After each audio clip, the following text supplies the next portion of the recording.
Okay, let's resume life and continue where we Learn some left new off. tricks. Very well. So, I think currently we are in kind of a predicament because I don't really know which direction to head in. Uh, we have a we have quite a lot of things to do, and I'm at a loss to choose what to do exactly because of the overwhelming amount of options. So, I think today what I'm going to do, I think, is we look at all the items that can be investigated or talk to. So I guess Codex of Inconceivable is one such item. Uh, Lady of Pain Ragdoll. I think we tried talking to it, but it didn't say much. Yeah. It has the same response. That's done. But did we check the Codex of Inconceivable? I don't think we did. So we'll try to talk to or try to use the Codex of Inconceivable. And then I think later we'll try to talk to Far from Grace. We haven't explored her dialogue options since she has joined the party. So we'll try to do that. What else? Steelbox, Pestilential Thought, Dreamvile, Fiend's Tongue, Deva's Tears.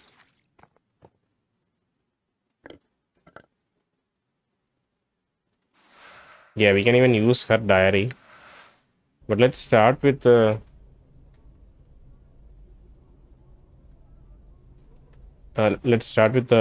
Codex of the Inconceivable. What you are first taken to be a rather unassuming book held close by a tiny brass lock is in actuality bound in strange leathers and enchanted bronze. It is labeled simply the Codex of the Inconceivable. Let's use that. What you are first taken to be a rather unassuming yeah, it's just a definition again. Open it and read! Exclamation. Right. 1000 experience. You unlock the book's binding and open it. As you glance over the tome's content, your jaws drop. You stand spellbound, flipping through its pages. Its contents are simply too much to be described. Mere words seem powerless to explain the wonders it holds. That was that I... Wait, what's happening? You unlock the book's bindings and open it. As you glance over the tome's contents, your jaw drops. You stand spellbound, flipping through its pages. Its contents are simply too much to be described. Mere words seem powerless to explain the wonders it holds. That was... That... I... What is it, Chief? What was in it, Chief? I don't know what to say more. Show him the codex. Mort floats over your shoulder to examine the codex's content. His eyes nearly pop from their socket as they scan the pages. But wow. It's inconceivable. He stands thoughtfully for a moment, looking down at the codex before closing it and reverently putting the tome away. Leave. What the hell? I hope it has a use somewhere. Otherwise, you wasted 1000 commons for nothing. This was quite costly, I remember. 1000 or 1500. And something else, More does have eyes. I think I just realized it now. His eyes aren't his eyes aren't hollow. They're not simple sockets. They do have eyeballs in them, right? I guess Ignis doesn't have. Ignis is burned away. It's just a glowing yellow circle at this point. All right, so that's it. Let's talk to Grace now. All right.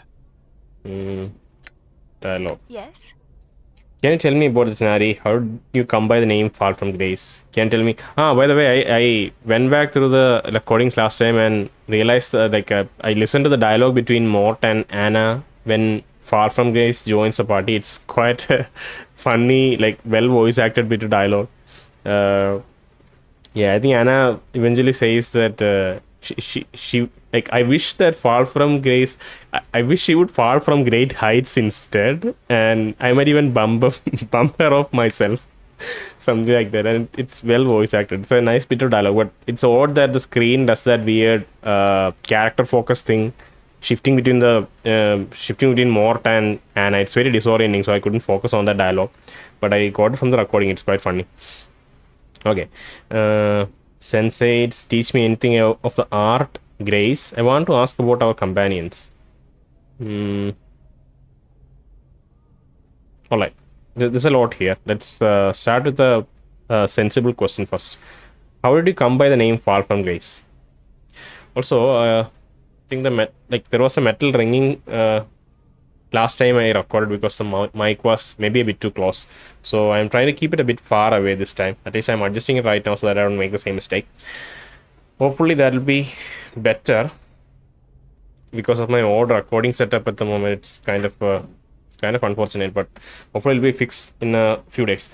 Yeah, how did you come by the name Far From Grace? The meaning of names is a complicated subject. There is much to be said and a great deal that is better left unsaid. Is Far From Grace your real name? Perhaps not. There are names which are given and names which are earned. Who's to say which is the real one? I think we already had this particular conversation, even when she was not in our party. I think the name which is earned carries a greater weight. I think the name which is given carries a greater weight. I'm not sure I attach any value to a name. Earned or given? What carries a greater weight? I think it depends. It could be either, depending on how you perceive it. I'm not sure I attach any value. Very well can action. Let's say first one. I don't know. I don't care what option it is. That may be so. Why do you think that? Because a name that is earned is not arbitrary. A name that is earned tells of what you accomplished. Grace notes, your point is well taken. So why are you called Far From Grace? Would it matter? She smiles. It's an earned name. It matters to me. I would like to know how you come to be called by that. I've fallen from my people. Some would say risen from my people. Perhaps, but fall feels more right to me. She looks at you questioningly. Does that make sense? Doesn't quite make sense, maybe. I don't know. Because Tanari's values, like the succubus's values are... does she herself consider those values to be degraded in her present state? I think she has elevated it, right? By maybe bringing the philosophy... Not the philosophy, like I guess succubi are trying to seduce mortals and like bring them to their realm, right? Mostly by physical pleasures and such, that's the kind of direction they take. But she wants to maybe bring intellectuality into that question and like at least pleasure people in that way. I don't know. Does she consider that as a fall, or is she referring to some other aspect which has fallen? Yes, it does. After all, fall carries an underlying sense of loss. Farfang is silent for a moment, then nods thoughtfully. Yes, perhaps that is why it felt as it did. I came to terms with the loss long ago, but the name has remained. Are you sure I've come to terms with it? What is the loss, though? What did you lose? Farfang gaze meets your gaze, and you are once again struck by the brilliant shade of blue of her eyes. It is turbulent, like the ocean before a storm. I thought so. Yet in speaking to you, you have caused me to realize something. She smiles. Here are my thanks. Well, if you want to talk about it, let me know, alright? She nods. You are most kind. I'll do so. Okay. Yes. Can you tell me more? Okay. Can you tell me about Tanari? Maybe the second answer would have made more sense if we pursued this conversation fully about the Tanari. So let's do that. The Tanari are fiends. Some call them demons. They have embraced evil for chaos' sake. They dwell upon poison plains of the abyss, where they feed on their own rage and lash out across the multiverse, despoiling all they touch. They forever seek to tempt others into committing crimes of passion and vice. And you are a Tanari? That is correct. I am a lesser Tanari, more specifically, a succubus. She gives a soft sigh. I'm afraid we are a little too common in the lower planes and elsewhere for our own good. Most of the race spend their time seducing mortals with various pleasures of the flesh. And you? I'd like to think I have distanced myself from that. It is ultimately a trivial and non-productive way for one to spend one's time here in the multiverse. There is much more to life, wouldn't you agree? Perhaps so. Yeah, if she is holding this opinion about the path she has chosen, then why is she considering it as a fall? At best, at worst, she could consider it as a different path. But would you consider it as a fall from the ways of Tanari? That's what she described it, that's what she described it as earlier, right? Perhaps so. Can I ask you some other questions?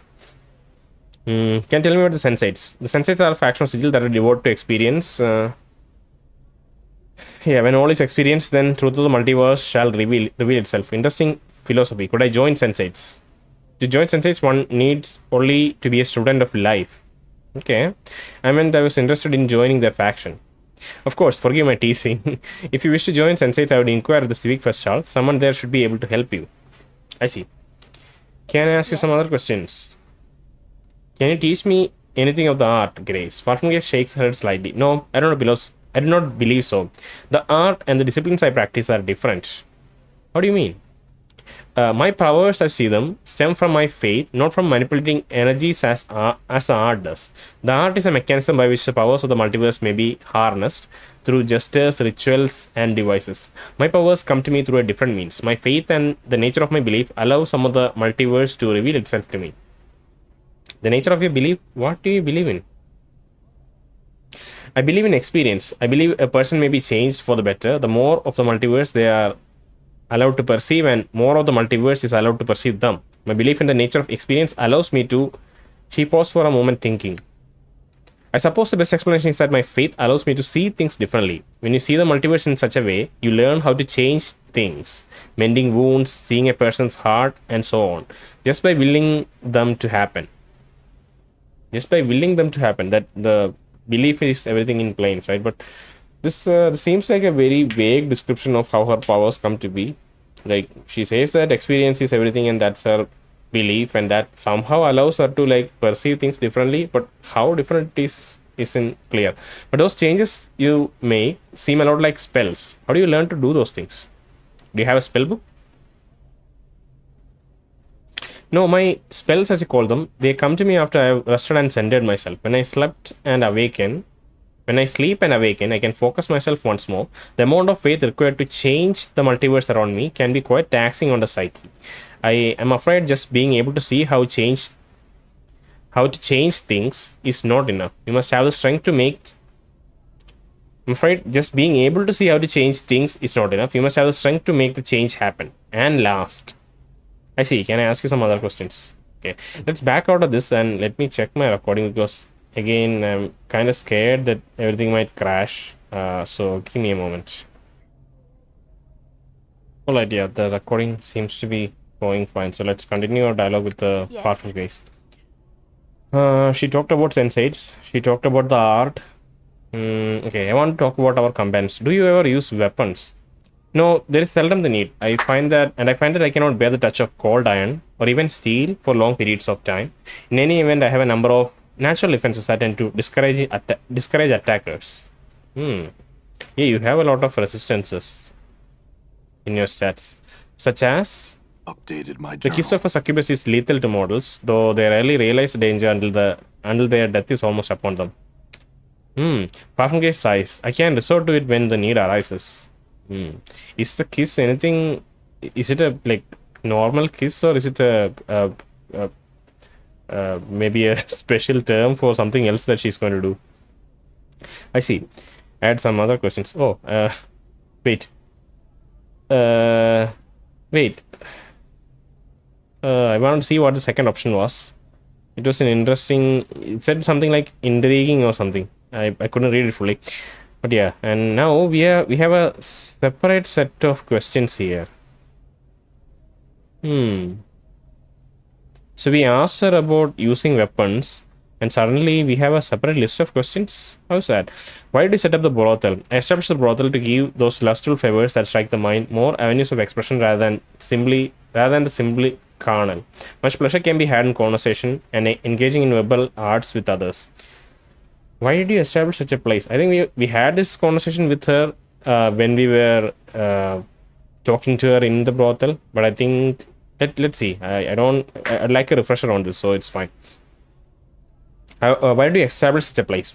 The part of the answer to your question requires that you know that I am a member of Society of Sensation. A faction believes that one should experience as much as the multiverse as possible.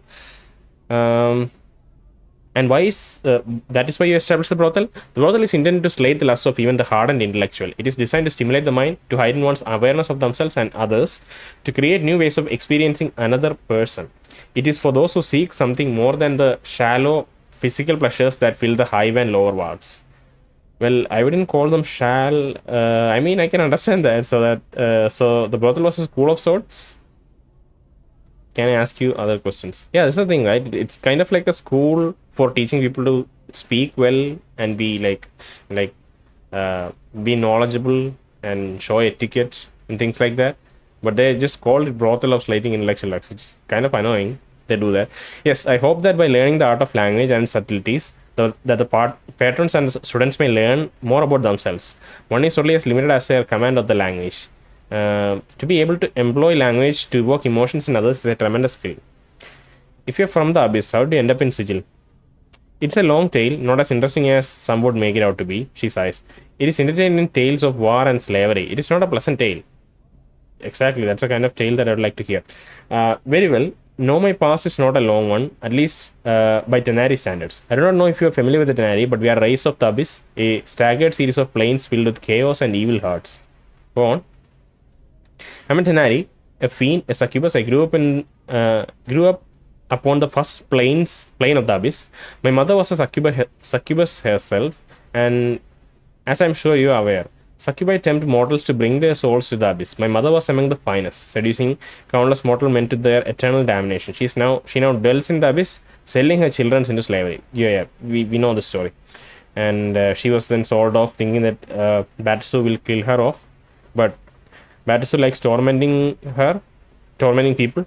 And Batisu also is a very proud race. So she challenged another Batisu to a contest of improvisation, and because of their pride, they didn't back out, and she won her freedom that way. How do you escape? The Bats are a proud species. The thought a Tenari could best them at anything was intolerable to them. So I challenged one of the proudest of the pit fiends to a contest of improvisation, and my Tenari nature afforded me an advantage. You see, the Tenari are creatures of chaos, wild and unpredictable. The Bats are more cunning with orderly hearts. So I think Batisu I like to revisit once we've spoken to, like, I think once we speak to most people in Clerksward and Lower Ward, let's revisit I think his name was Candrian, the one in the smoldering corpse bar, who's like semi-transparent, who has been diluted by the void. Not void, I forgot what it is, but yeah, he went into the one of the planes which kind of diluted his existence, and he knows a lot about planes, and he gave us the split of all the planes as well as the races that exist in them. And once he talked to enough NPCs, I think we'll have a bit more of an idea about what species or like what races exist there, and what is lawful and what is chaotic. So I assume Batisu is going to be chaotic. No, this is lawfully evil people, Batisu, and Tenari, I guess, is chaotic evil people, but she's obviously not evil. She's I think she's lawful neutral or lawful good. I'll have to check. And I think I won my freedom, and my path brought me to Sigil. You just gave the preamble to how you came to Sigil. You didn't tell exactly how you came to Sigil. My path brought me to Sigil. That's the part that I wanted more explanation on. She just told her backstory though. I see. I had some other questions. Why did you set up the brothel? Wait, if we go here, no, that's fine. I'd like to hear about your past again. So that's, yeah, okay, that's fine. Can you tell me what you know of Ravel again? She said to be one of the hags of the Grey Waste, and that she was believed to possess powers and a cunning far beyond those of her sisters. She came to Sigil long ago, and in addition to the evil she committed during her stay, rumor has it that her actions threatened the cage itself. Now she primarily exists only as fiction, a figure in the children's stories, Grace Poses. I imagine the Lady of Pain dealt with her as all threats to Sigil are dealt with. What's a Grey Waste? A blighted plane that lies effectively between Bator and the Abyss.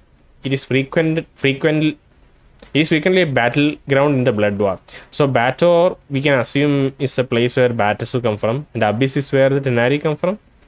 If that's the case, then In between will be uh, like neutral evil. I think neutral evil is a thing, right? A plane that will be neutral evil.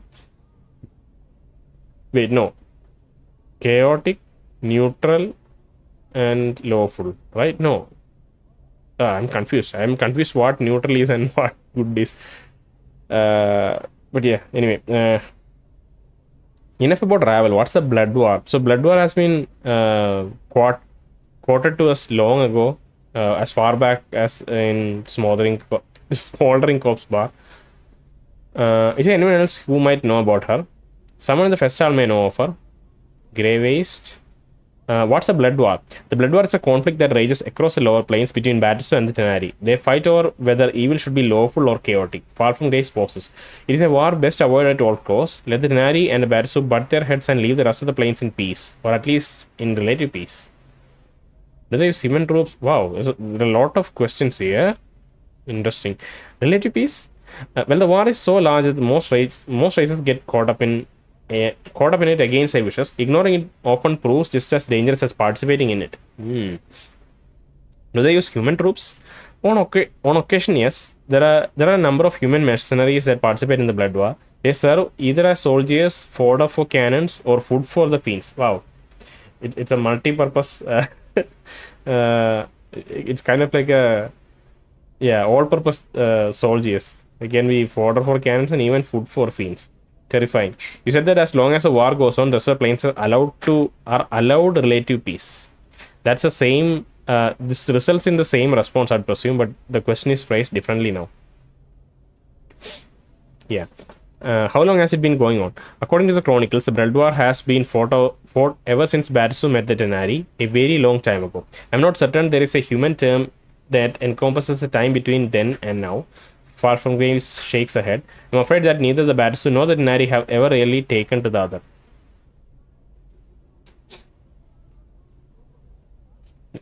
So does this mean that it's a very large time and like they have been fighting for an enormously large time that humans don't even like usually refer to? Such a large interval that we don't really have a term. Did you serve in it? No, my mother did. Succubus generally tempt mortals to bring their spirits to the abyss to create more Tenari to die in the Blood War. Wow. Okay. You said your mother, she served in the Blood War? Yes, she was among the finest, seducing countless mortal men. She now dwells in the abyss, selling her children into slavery. Okay, I think this like loops back into the same responses as earlier.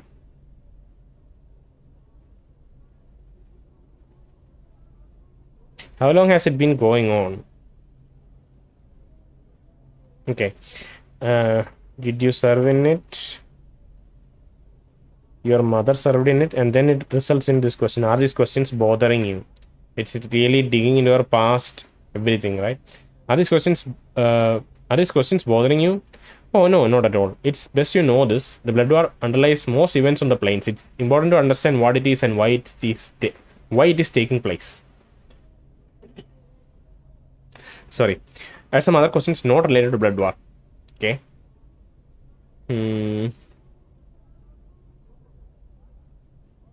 Okay, so we can back out of here even further. Let's I don't remember how we'll end up in this menu. So we'll ask this question now. Can I read your diary?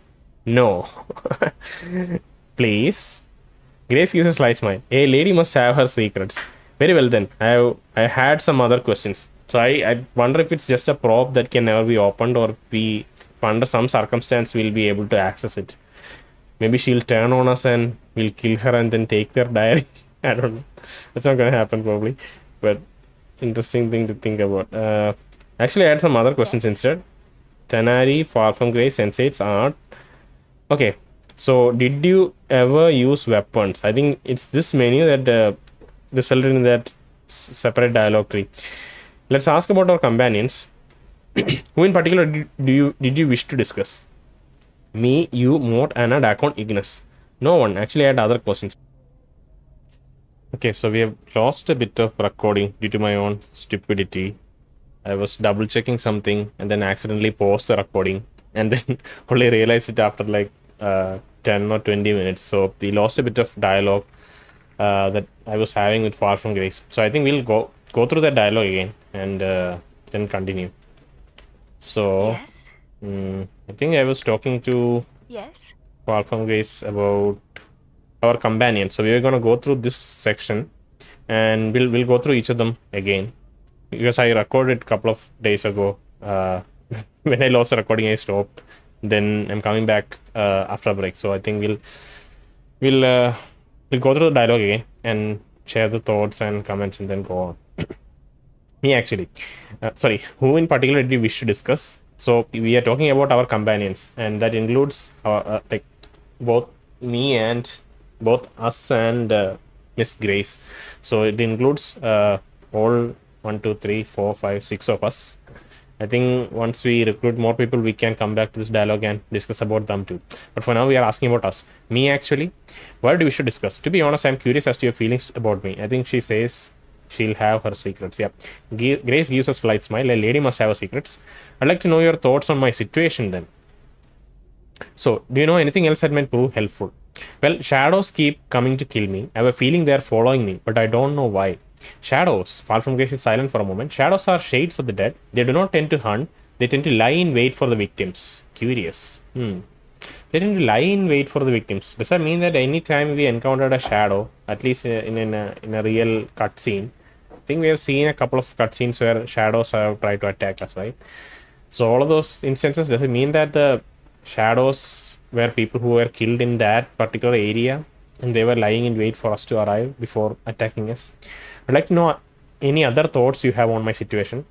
Well, I think there is someone out to murder me. So much so I built a tomb trap to try and kill them. According to an inscription in the tomb, he's coming after me for, well, as long as my incarnations can remember, it seems. So this is a very curious thing. We don't have any other reference to this killer coming after us other than just that tomb. Like we have encountered more people like Farod, Lothar, and some other curious members here and there. They never mentioned someone chasing us. They mentioned curious facts about Nameless One, but they never mention anyone trying to chase us or like pursue us. That aspect has only been mentioned in the tomb, as far as we are aware. Then, whoever is the killer is, he lived a very long time to have pursued you so long. She taps her chin for a moment. Could the killer be immortal as well? Possibly. I would like to know any other thoughts you have on my situation. Yeah, these are the two things that we can ask to her about. Nothing of importance actually. I had some Yes. other questions. Let's ask about companions. Ask about us. There's a third option here. Do you have any idea who or what I might be? Grace frowns in thought. I freely admit that you are something of an enigma. She smiles. I find such mysteries intriguing. Shall we attempt to puzzle out your solution? You puzzle out your situation?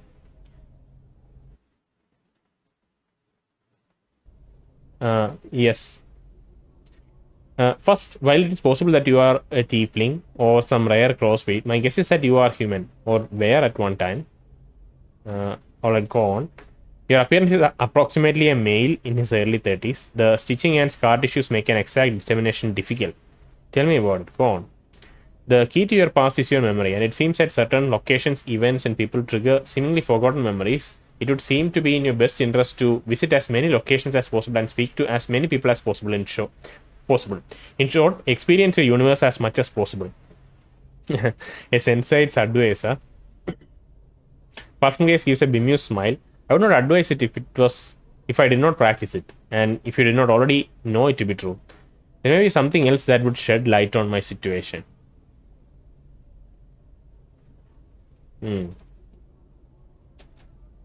Yes.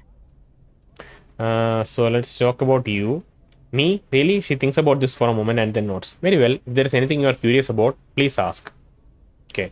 So it repeats the same questions we asked about us. I'm not sure if this is a bug or if this is the real dialogue, because basically when we are talking about us or talking about Grace, it's the same set of questions and statements that we can make. So yeah, I'm not sure about that. Let's talk about Mort. Mort is most peculiar. I've seen a great deal in my life, but nothing quite like him. He behaves something like a mimir. Granted, there is no denying he's knowledgeable, but he has a certain. She sniffs the air and wrinkles her nose. Batorian smell about him. Okay, Bator. We know that Bator is the lawful evil plane. I think it's the lawful evil plane for the people there. So, could Mort be from Bator? Batorian smell? Yes, but he's not a Batasu, at least of any variety I've encountered. The smell alone, however, makes me treat the skull with caution. So he might have at some point reached Bator and somehow maybe got killed there or got into his current state there and eventually ended up in the mortuary. We don't know. Maybe we know him from a previous incarnation. We know that we have dealt with Abyssai and other creatures. In the smoldering corpse bar, we met a couple of Abyssai who recognized us. And Abyssai are Abyssai Batasu? I don't know. You can check that in the journal to see if, under the beast section, if you check Abyssai, I guess it'll tell if they are Batasu or no. What do you mean when you say Batasu and Batorian? My apologies. Bator is one of the outer planes, the home of a race of fiends called the Batasu. They are evil creatures, yet they are organized and lawful in many of their behaviors. Some might call them devils. They might believe in contracts and hierarchy in many ways. They are like evil bureaucrats. Okay. What were you saying about a Mimir before? Mimir are encyclopedias of knowledge. The owner may ask some questions, and if they possess the knowledge, they will inform the user of what it knows. I see. I want to ask about something else. That's all that she talks about Mimir. Sorry, Mort. She wonders of his origin, and she recognizes that there is something. His smell. He smells a bit like something from Bator. So that's a mystery we'll have to solve another day. Anna, she's strong and capable, and she's quite passionate. I almost wish I had met her long ago and asked her to come to the brothel. Perhaps things might have been different. Grace studies you for a moment. What do you think of her? I think she doesn't care for you very much. Well, I think I could fall in love with her. I consider her a friend, nothing more. I don't really care about her one way or another. Or rather, I hate her. I don't trust her. She has her uses and nothing more. See?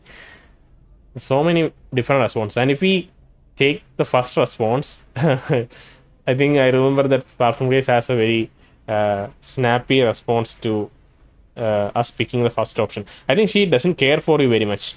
I would agree. Grace smiles. But I shall not let you dodge my question so easily. What do you think of her? So she really digs into the question about what our feelings are towards Anna. So we'll say the first one. Well, I think I could fall in love with her. And not this one. We'll pick the first one now. You might wish to tell her so. I don't know. I seem to have this wreckage wherever I go. With Dianara especially and the lives of others I have touched. It might be best to leave It might be best to leave well enough alone. I'll do it if I do, it will be my choice. Okay. Yeah, I think this is a valid point. Like everyone around us seems to be dying, and even Dal mentioned that we always arrive with a party of dead NPCs, not NPCs, dead people with us. Like we are some sort of royalty. I remember that dialogue. Yeah. So, but we'll try our luck with Anna, and I wish we had some romantic options with other. Like all of the other party members too, but it seems like they'll only let us do it with Anna, so we'll try it. It's unfortunate. It will be nice to have something with Dak'kon, you can imagine, right? To that I would say this: love may move the planes themselves when it is strong and true, and there is nothing truer in all of my experience than the truth about how we feel about one another. Okay. How one feels about another. There is nothing truer in all of my experiences than the truth about how one is too many truths in this sentence. I can't really make sense of it. Perhaps so. I want to talk about someone else. Dak'kon. Dak'kon. Grace raises an eyebrow. He's most uncommon for a Gitzerai. Really, in what way? Well, he obeys you. That alone marks him as a pariah among his people. His entire race were once slaves, and even the remainder of servitude to them is distasteful. Anything else? Dak'kon approaches everything in an orderly fashion. Again, most curious for a Gitzerai. They tend to be unpredictable. They follow their impulses rather than plan. So Gitzerai are by nature chaotic creatures, is it? I guess they have the chaos blade, which they try to focus their mind on to shift it into stronger weapons. and things like that. Anything else? He seems the most pious Gitsarai and a steadfast ally. Yeah, he is. That he is. Oh, Nameless one is saying the same thing. That he is. I want to ask about. I want to talk about someone else.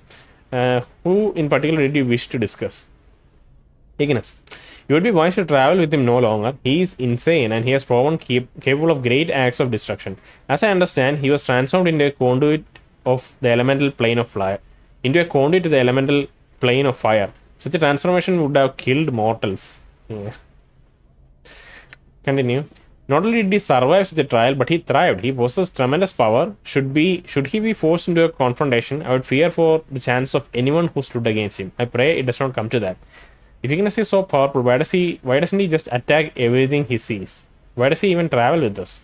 I do not know, but I do not think it's because he likes our company. In fact, I think he considers all of us irrelevant except you. I think it's because I was his teacher in the past. You were his teacher? Yes, one of my previous incarnations taught him the art, but I don't think it was a kind lesson. I think in some dim way he still considers me his master. Falconface nods thoughtfully. That would explain a great deal. She studies your features for a moment. Did the realization trouble you? I'm not responsible for what Ignis has become. Does the realization trouble me? No. I feel responsibility. I think the means by which I taught Ignis may have contributed to his madness, but I do not know for sure. Yes, it did. I regret that my past lives touched Ignis and burned him. I don't want to discuss it right now. I want to talk about it. I think last time I had this dialogue, I chose the third option, and I was thinking about what Ravel Puzzlewell said, or not what Ravel Puzzlewell said, but the main question that kind of stumped her, right? The question about the nature of man and what can change the nature of man. It seems like there's a running theme that like all of our past iterations have done potentially horrifying things and touched people in really negative ways, maybe, and we are kind of being forced to. I don't think it has come to that part, but we can see for Ignis, we have the option to kind of take responsibility for it. I'm not of that opinion, like that we should take responsibility. We should have a clean slate and like try to go through this experience and try to see where it ends up. But I think that again loops back to the main question of this. The main question that Ravel Puzzlewell is stumped on as to the nature of man. Like, what is there something so intrinsic about Nameless One that no matter what we choose, we'll always end up doing some horrible thing? Is that the nature of man that we can't escape from? Like, I would like to believe that that's not the case, and that like, our current state with our memory and consciousness is all that matters. And if we can't really like find a memory or a line of reasoning back to the point where we made some horrific mistake, I don't know if it makes sense to forcefully take accountability for it. We can definitely recognize like what the people are saying about our past and kind of feel like, yeah, we can feel apologetic about it, but it's kind of like a different person who did all of this, right, in a sense. So, but maybe the game is saying that there is something so intrinsic about the nature of man that we'll always end up in the same state, like do the same set of horrific things. And yeah, I don't know if it's a popular philosophy to like kind of ignore things that we don't remember anymore. I don't know if that's a smart thing to say out loud, but that's kind of how I felt about this particular question. But yeah, I'll say we'll be a bit apologetic, and we'll what's the right word? We'll show respect to this question, right? Because Ignis, obviously, even though he seems to be thriving in this condition, there is something not quite right about that state, right? He's probably not experiencing the world fully. He is too obsessed with his like fire and burning things and like sparking hatred and all those things. So I feel like at least some, not some, a large essence of life is kind of lost to Ignis. So I feel regretful that he cannot experience that, and so it's natural to feel sorry, even though we are not taking responsibility for it. Did the realization trouble you? It did trouble me. I don't feel responsible for it, at least. Yeah, we'll see. Yes, it did. I regret that my past life touched Ignis and burnt him so. Exactly. That's a that's a concise like sentence about the whole philosophy that I was going on about. Ignis burns within with such fires that Bator itself would be shamed. He has become more than a sorcerer, more than a man. He has become a force. I can't but help wonder if that was part of his nature before he crossed paths with you. Is it a rhetorical question, or like rhetorical wonderment, or is she really wondering? Is she wondering? Is she looking at us and like kind of thinking, is this person really turning everyone evil? That's one way to interpret this question. Or she could, like, she seems like a very genuine person. She doesn't like play mind games. At least that's how it feels like. So she might be like genuinely wondering if we had something to do with turning him so scarred. And not like scarred, but how do you, like, we're the one who flared up his like hatred and like whatever it is to this degree, right? But maybe it was his true nature even before we met him. I don't know. I want to talk about someone else. Ignis, we meant Ignis. No one actually had some other questions. Yes. I think we asked all the other questions. I think we saved companions for last. I don't know, because I went through all these questions, but I forgot where the recording exactly stopped. I think it was when I was trying to describe when I was trying to talk about companions. So we'll stop that now. And Be done. I think I think this is where I stopped recording last time, and I lost this much of recording from earlier. And I think we did go to Foundry next to meet Nikhil Sander, and then that was where the recording stopped. So we'll follow through with the same reasoning, and we'll go to Foundry, and we'll try to progress our quest with Nikhil Sander in building the Dream Builder. Okay, and I think, I don't know, I want to kind of give Dak'kon a shot again. I haven't rewatched my earlier video to kind of understand where I lost that dialogue tree, because there is a certain dialogue sequence that we can choose, which will unlock Dak'kon's in enduring, grow strong. Dak'kon's book. If I try to use it, it doesn't do anything. This small round stone appears to be a religious text that Dak'kon carries. It is made up of certain series of interlocking circles that fold out from one another. The complexity of the plates and the intricacy of their links prove the text was constructed by a master artisan. You can't figure out how to unlock the plates, however. Okay, so if we talk to Dak'kon and have a specific set of dialogues, I think we'll get to unlock it. Your path is mine. We'll try it one more time. I don't remember the exact sequence, so we'll just feel it out. Dak'kon turns to you, his eyes like polished gold. His blade mirrors his eyes for a moment as you address him. Then he nods. What is your will? Actually, let us quick save. And let's talk to Dak'kon. What is your will? There are things I would like to know, Dak'kon. I will hear you. I had some questions about Gisara. I want to ask about our travels. Can I talk to you about your teachings? Dak'kon was, what is Shra?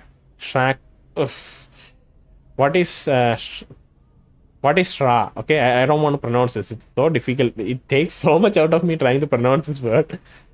I had some questions about the Gitsarai. Can you tell me about the Gitsarai people again?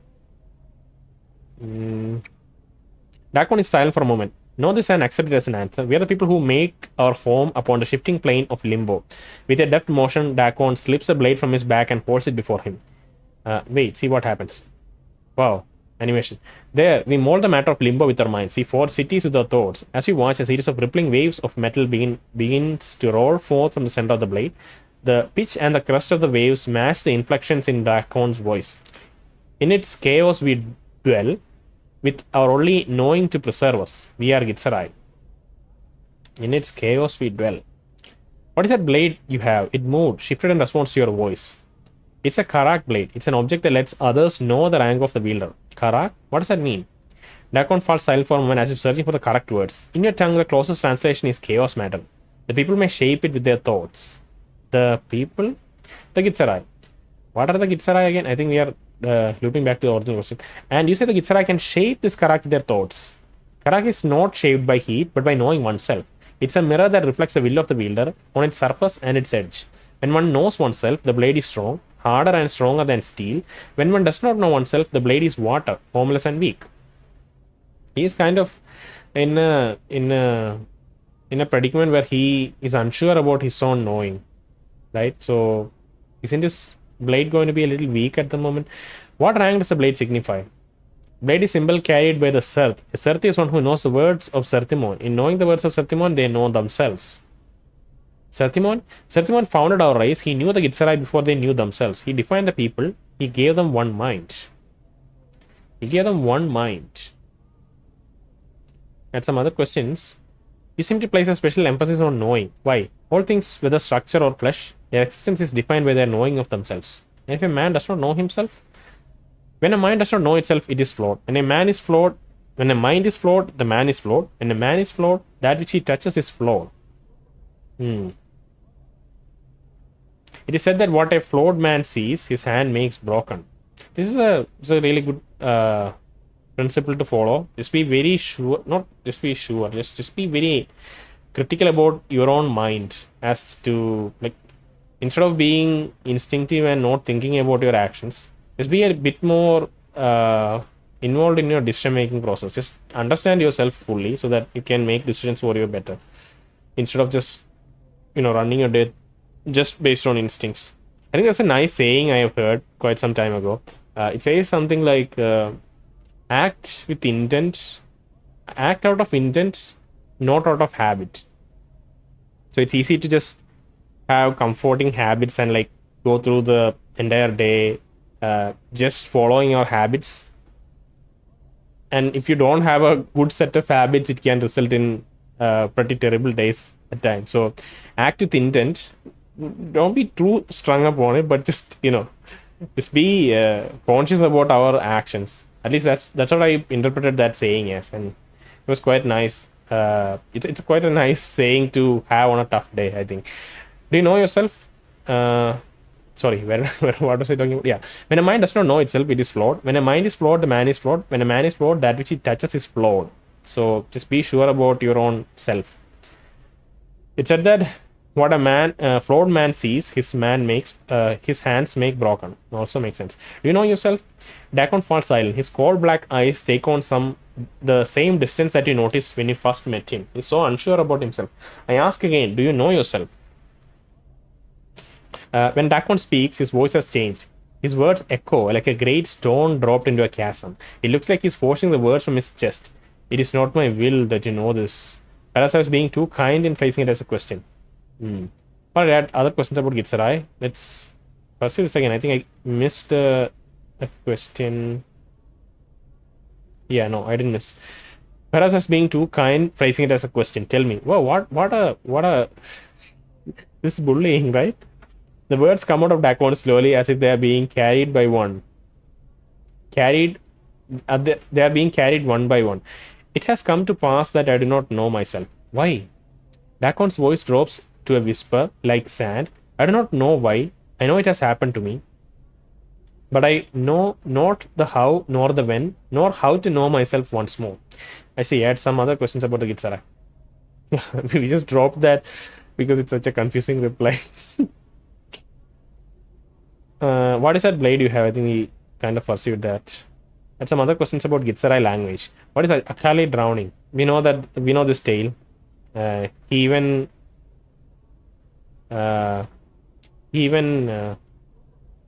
what's the word? Recited this tale?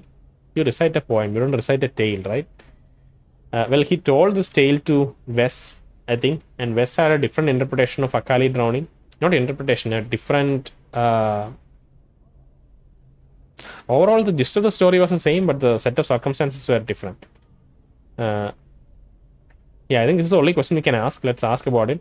Know this: when Akali drowning is spoken, the speaker is telling you that the answer to your question would serve no purpose. Know that it carries the unspoken intent that the question be shaped so that it is more specific. Ask specific questions. Was Akali upon our home plane of limbo? We must shape the plane with our minds, or the chaos of the planes will devour us. Akali was one of the people who did not know herself. Time came upon her when she lost herself in the chaos matter of the plane. She knew not how to return to her community, so she shaped a small island with her thoughts and waited. She knew not how to return to her community, so she shaped a small island with her thoughts and waited. She waited. In waiting, she met a traveler swimming through Limbo Sea. Akali is said to have called out to the traveler to ask the way home. Only one question need she have asked. Know you the way to my home. Yet she asked, what know you of the plane? And then we just went on for for a long while asking back and forth. The traveler knew much, and much of what was said was new to Akali. Her questions grew, feeding upon the answers, until she knew not where she was and knew not that she must maintain focus. The small island she had shaped dissolved into chaos matter, and she drowned. It's a lesson that tells of the harm in asking questions asking without purpose. Okay. Hmm.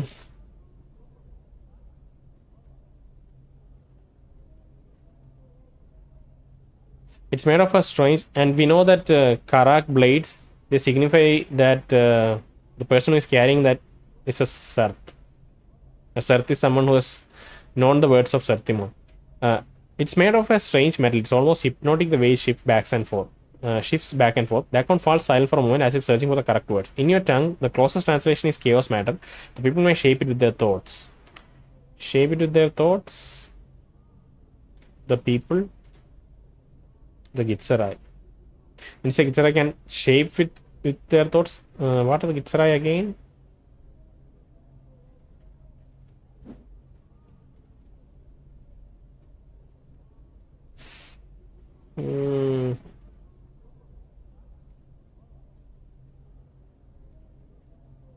Just going through the same set of responses just to make sure we have not missed anything.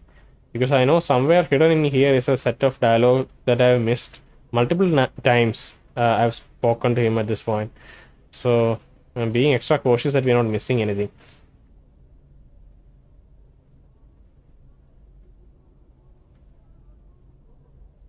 Okay, let's go back.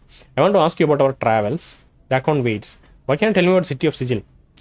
It is known by the name of Sigil, by the name Sigil. Among the people, it's known as, among the people with the P capital, he's talking about Gitsarai.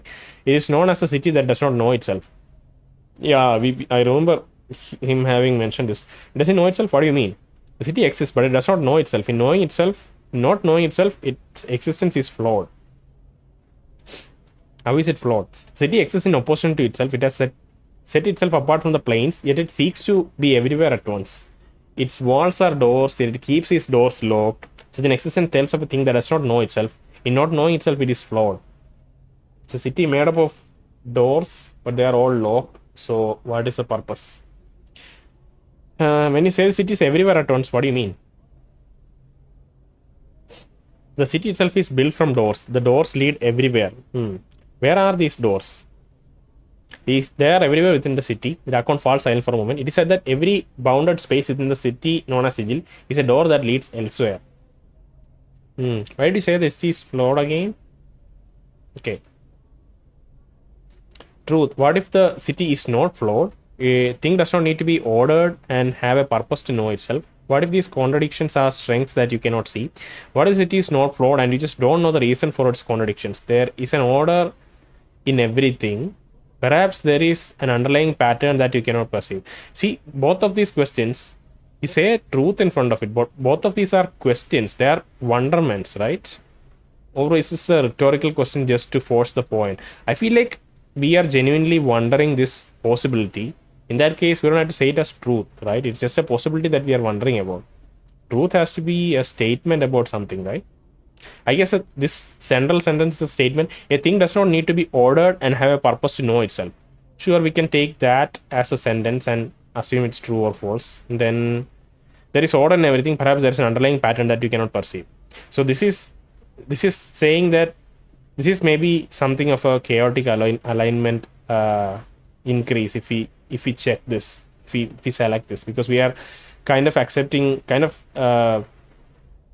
promoting the idea that a thing does not have to be ordered to know itself. Here we are saying that you might not perceive its order. There is order. It's just that you cannot see it. So yeah, I don't know. It's just two lines of thought. I don't really feel particularly inclined to pick either of them. So we'll just go ahead with this. Yeah. So we can only ask about Sigil at the moment, about our travels. I presume that once we travel more, maybe even outside of Sigil at some point, we know that at some point maybe we'll be visiting that fortress at the edge of nothingness or something, where shadows all converge to. I forgot the context, right? There is something like that. I think the person, the tattoo parlor mentioned it, that there is some fortress at the end where, and we also, like, Dayanara long back had presented this idea that we will face three main maybe villains or like hurdles in our way, but nothing as nothing more powerful than I don't know. It's nothing. It's only as powerful as maybe one of our previous incarnations or something like that. I think Dianara said something like that. And somewhere we'll have to make. I don't know. I forgot most of the details since it's been such a long time since I started the playthrough. Hopefully, when things get a bit more tight in terms of narrative, I feel like they'll refresh all these aspects again so that we don't have to keep it in our memory for so long. We're not expected to keep it in our memory for so long. Yeah. Yeah, in the sense, once we visit places outside of Sigil, I guess we'll have more options to talk about in here. Can I talk about your teachings? Let's go back there and finish this question. Dak'kon, what is track? Dak'kon forehead creases as if he was struck by a he was struck a blow. It is not my will that we speak of that place. Dak'kon, tell me, what is Shractor? Shractor? Shall I call it Shractor and just assume L is silent? Dak'kon is silent for a moment. No, it is the place where I died my first death. What is this place? It's one of the great homes of the people. It has suffered many wounds in its life. One of its scars is by my hand. What do you mean? Upon the rolling plain of limbo, the people shape cities from chaos with their thoughts. Know that there is no place for a divided mind. Dak'kon raises a blade from his shoulder and holds it before him. As he stares at it, it sharpens until it's almost as thin as a piece of paper. Go on. A divided mind is an unfocused mind. A divided mind fractures walls and weakens stone. As Dak'kon speaks, the edges of the blade corrode slightly, and the metal misting and melting along the edges. Corrode slightly, the metal missing and melting along the edges. Many divided minds may destroy a city. Understand? Go on. Long have I known the words of Zerthimon. Through my voice, many have come to know the words of Zerthimon. Zerth protects the community from all threats, whether to the body or the mind.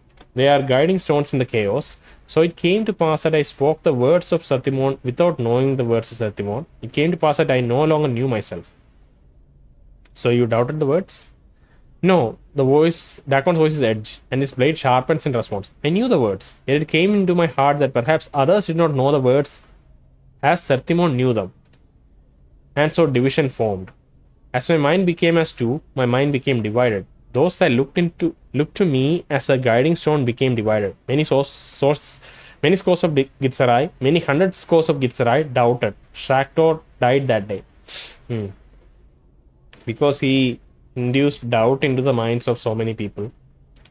They became maybe unfocused, and the city even like physically disintegrated, maybe just like the blade was disintegrating a bit earlier. So those that followed you came to doubt the words as well, and the city was weakened. The enemies of Zerthimon came. Know that their hatred of his words and the people lend their blades strength. Know that they sensed the weakened city, and they brought war with them. Many Gitzerai drowned in the chaos and beneath the blades of our enemies. Small bits of metal appears on the surface of the blade, as if it's blistering. No, this happened long ago. He's angry, that's why it's blistering. Now, it's not just the undivided mind, it's the fact that some opportune enemies took this moment to strike them. And they were focused because they hated the Gitzerai. What happened to you? As I fell from the walls of Shractor, know that myself was broken, my blade was missed, my mind divided. I was adrift upon limbo's seas, and I wished to drown. I died for days, my mind awash in division. How do you survive? As you speak the words, you feel a strange crawling sensation eat its way through the back of your skull. As you speak the words, you feel a strange crawling sensation eat its way through the back of your skull, and your vision blurs. You take a deep breath and steady yourself for some strange reason. Steady yourself. For some strange reason, you feel nauseous, as if the landscape just started spinning around you. How did you survive, Dak'kon? I suffered. As I neared death, I came to know myself. I survived. That is all. somehow at the last moment he was able to pull together and like realize himself. Like, I don't know. I see there are other things I would know. I will hear.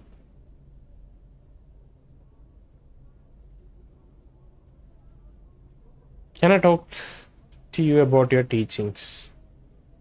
I wish to give my current possession and assume the study of weapon craft. Dak'kon, can you train me? Can you teach me anything of the art, Dak'kon? Know that the way of the people is not the same as the art you know, come to know. It's not the energy that gives strength. It is knowing the self that gives strength. Know that the way of the people is not the same as the art you have come to know. It is not the energy that gives strength. It is knowing the self that gives strength. Teachings of Zerthimon speak of such things. Would you teach me the way of Zerthimon, Dak'kon? Do you know what you have asked? The texture of Dak'kon's blade flows until it becomes as stone. To walk the path of Zerthimon, you must know other people. The knowing of such things by one, not of the people, is a difficult matter. There are those not of the people who have heard the way of Zerthimon, but they do not know the way. Dak'kon, I want to know of the people and know of Zerthimon's teaching. I believe there is wisdom to be learned in such things. I hope this is the line of questioning that unlocks his book. Because already after going through his rest of his dialogue, I am kind of Updated my journal. my head is kind of spinning. Okay, know that I have updated my journal. At least we got a journal update. Know that I have heard your words and I shall test them. To learn, you must know the people. To know the people, you must know the unbroken circle of Zerthimon. Sorry. To learn, you must know the people. To know the people, you must know the unbroken circle of Zerthimon. Dak'kon holds up the stone disc in his possession and his spider-like fingers hook into its slides. There is a click, and the plates of the circle slide into a new configuration. He reverses the motion, sealing the stone. No, the first circle of Zerthimon is open to you. Study it, then I'll hear your words. I'll read the first circle then. In meantime, and other things I would know. Okay, so I think we unlocked this book. Finally. So almost giving up. Small round unbroken stone is round stone is the unbroken circle of Zerthimon. The unbroken circle is a Zerth religious text containing teachings of Zerthimon, the founder of the Gitzerai people. The circle is made up of a series of interlocking circles that fold out from one another, depending on which branch the reader wishes to follow in the path of teaching. It is said that the Zerth spent years poring over the combinations of the plates, looking for new significance in the teaching. This seems like a really difficult contraption to make and maintain. So they have been poring over this thing for, is it just a single thing or everyone has a copy? And who is making it? Dak'kon seems to use the text as a means of focusing his spellcasting abilities, for he pores over the tablet occasionally, memorizing the words. Use it. This small round stone is an unbroken circle of Zerthimon. It is made of a series of interlocking circles that fold out. The complexity of the plates and the intricacy of their links prove the text was constructed by a master artisan. Okay, a master artisan is making it. At least I have clarified that point. Unlock the first plate as Dak'kon showed you. You mirror the motions that Dak'kon made upon circle, and the plates give way at your touch. The rings sliding into a new configuration. Upon the rings are a series of symbols. The script is like no writing you've ever seen. It's a series of interlocking geometries with circles predominating. Just looking at it, you know the symbols and know you can read them. Read the first circle. Know that we are the first people. Continue reading. Once all was chaos. The first people were drawn from chaos. When first people came to know themselves, they were chaos no longer and became flesh. With their thoughts and knowing of the matter, the people shaped the first world and dwelled there with their knowing to sustain them.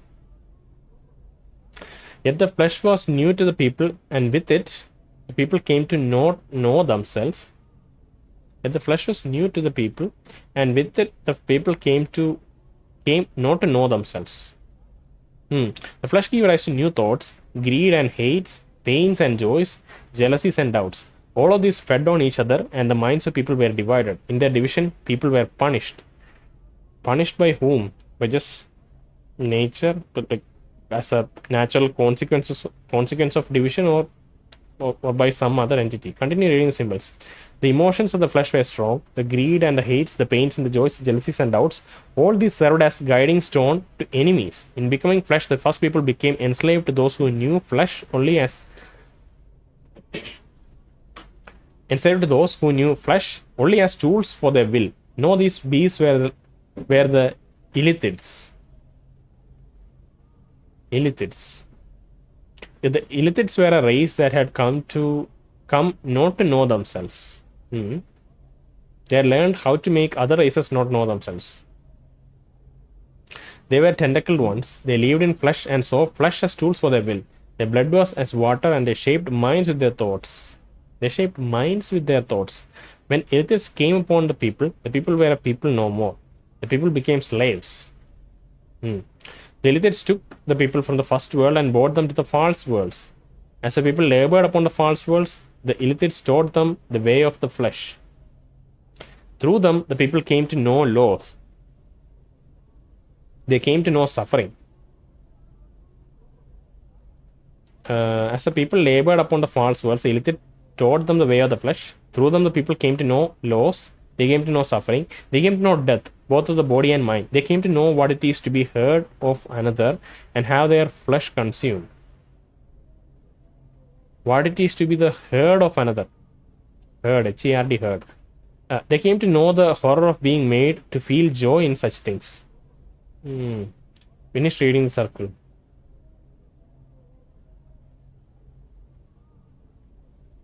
Unbroken Circle is the knowing of how people lost themselves and how they came to know themselves again. They were reforged as kind of a different type of people, I guess.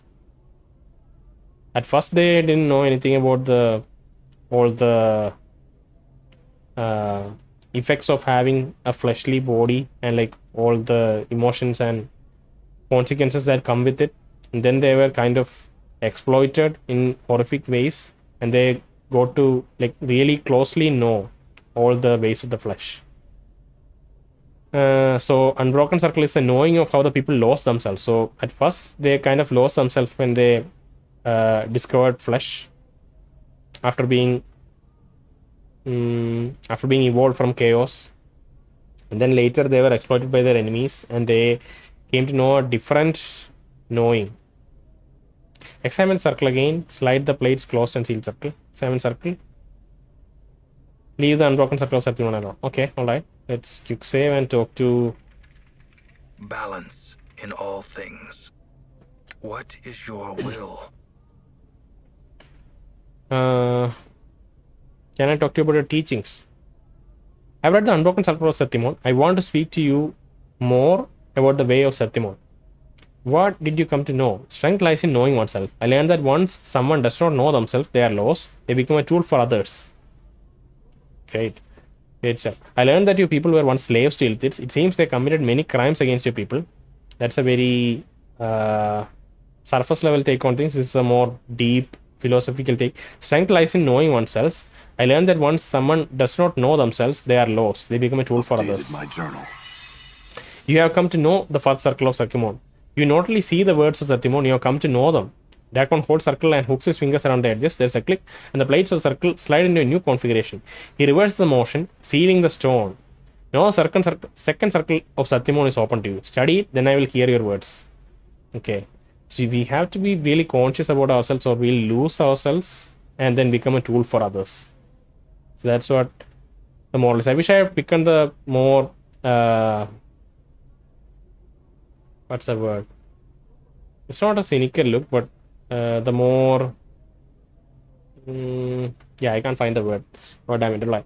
So we picked this more philosophical option, and I wish I picked the other one just so that I know what the response was. But now I'll never know, I guess. I will read second circle, then I'll read second circle, then in meantime add other things I would know.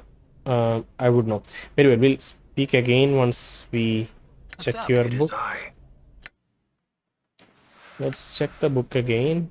This round, yeah, unlock the second circle of Zerthimon. You slide the plates into the configuration Dak'kon showed you, and a new ring is revealed. The ring carries the same script as you read before, with the same geometries. You know the symbols, and you know you can read them. Read the circle. Know that the flesh cannot mark steel. Know that the steel may mark flesh. In knowing this, Zerthimon became free. Okay. Know that the tentacled ones were of flesh. They relied on flesh and used it as tools for their will. One of the places where the flesh served their will was the fields of husk on the false worlds of the Illithids. The fields were where the bodies of people were cast after the Illithids had consumed their brains. When the brains had been devoured, the husks came to be fertilizer to grow poison-stemmed grasses of the Illithids. Poison-stemmed grasses of the Illithids. Zerthimon worked the field with no knowing of himself or what he had become. He was a tool of flesh, and the flesh was content. It was upon these fields that Zerthimon came to know the scripture of steel. During one of the turnings, as Zerthimon tilled the field with his hands, he came across a husk whose brain remained within. It had not been used as food, yet it was dead.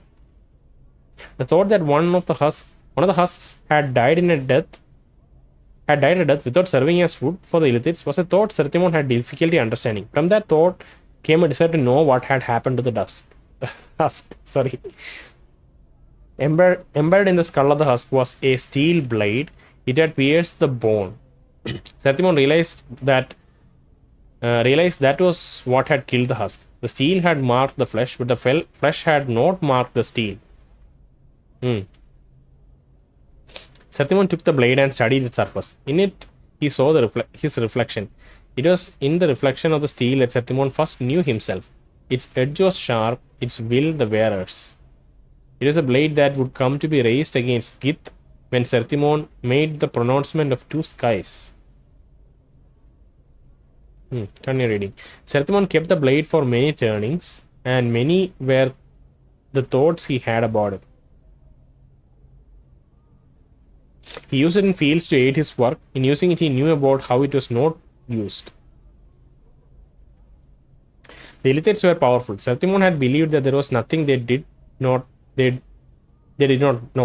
Yet the Illithids never carried tools of steel. They only used flesh as tools. Everything was done through flesh. For the tentacled ones were made of flesh and they knew flesh. Yet steel was superior to flesh. When the blade had killed the husk, it was flesh that had been weaker than the steel. It was then that Zerthimon came to know that flesh yielded to steel. In knowing that, he came to know that steel was stronger than Illithids. Okay. I'm not sure what to make of that. Let's talk to Endure. Dak'kon again. What is your will?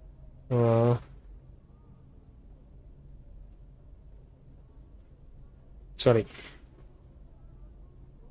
I've read the Unbroken Circle of Zerthimon. I want to speak to you more about the way of Zerthimon. I learned that not knowing something can be a tool, just like flesh and steel. If upon encountering it, you attempt to know its nature and how it came to be.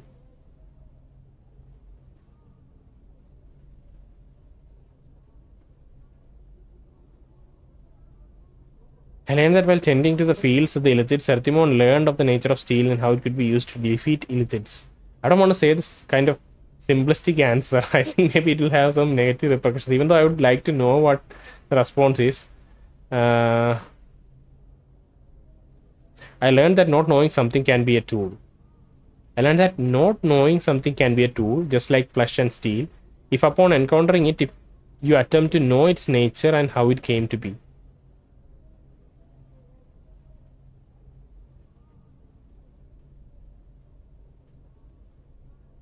I don't know what this sentence is trying to convey.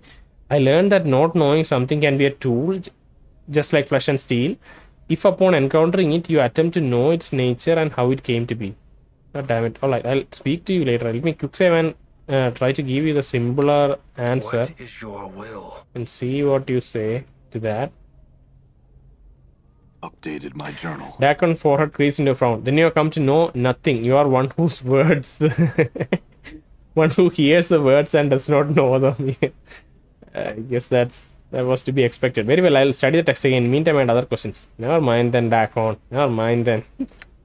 What is your will? Let me try again, Dak'kon. Wait, let me check the journal to see how it was updated.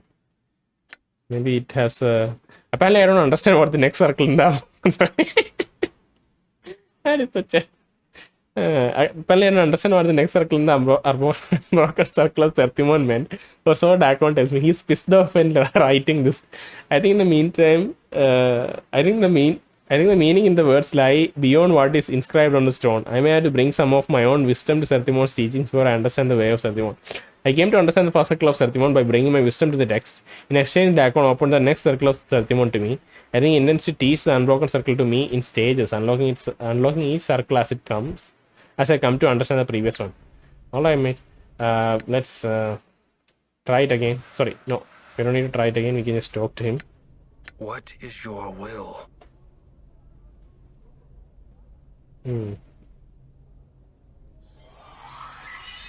600 XP. So this should have been done long ago. It doesn't give us give us much XP. You've seen the words and you have seen beyond them. You have come to know the second circle of Zerthimon. He takes circle and with a deft motion, he twists one of his links so that one of the plates slides forth. But strangely enough, the stone appears intact. He hands the plate to you. Meditate upon his teaching, and knowing of it shall give you strength. When you have absorbed it, you shall know more.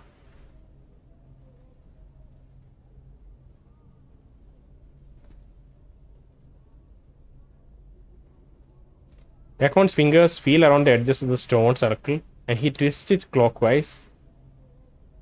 The links clicking. Very well, I will study the circle, yet I would still know more of the Zerthimon teachings. Dak'kon did he hand over the circle to us? I don't know what he did. Dak'kon's fingers feel around the edges of the stone, and he twists it clockwise. The links clicking until they have settled into a new configuration. He then reverses the motion resulting in the stone. The next circle of Zerthimon is open to you. Study it, then I'll hear your words.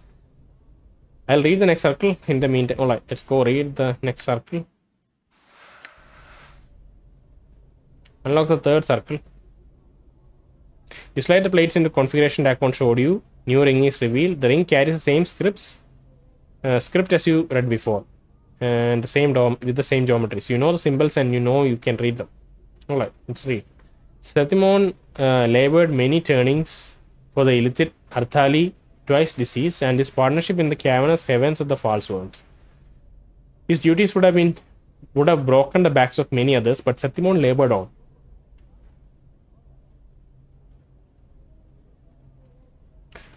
Suffering, torment, and exhaustion. Continue reading. It came to pass that illithid Arlathi, twice deceased, ordered Zerthimon before him in many vein Galeria. In his many vein Galeria, he claimed that Zerthimon had committed slights of obstinance and cowardice against his partnership. The claim had no weight of truth. For Arthali only wished to know if the flames raged within Zerthimon's heart. He wished to know if Zerthimon's heart was one of a slave or of a rebel. So I guess he's trying to piss him off, just to see if he reacts. Zerthimon surrendered to the illithid punishment rather than reveal his newfound strength. He knew that were he to show the hatred in his heart, it would serve nothing and would harm others that felt as he. He chose to endure the punishment and was placed within the pillars of silence so that he might suffer for returning.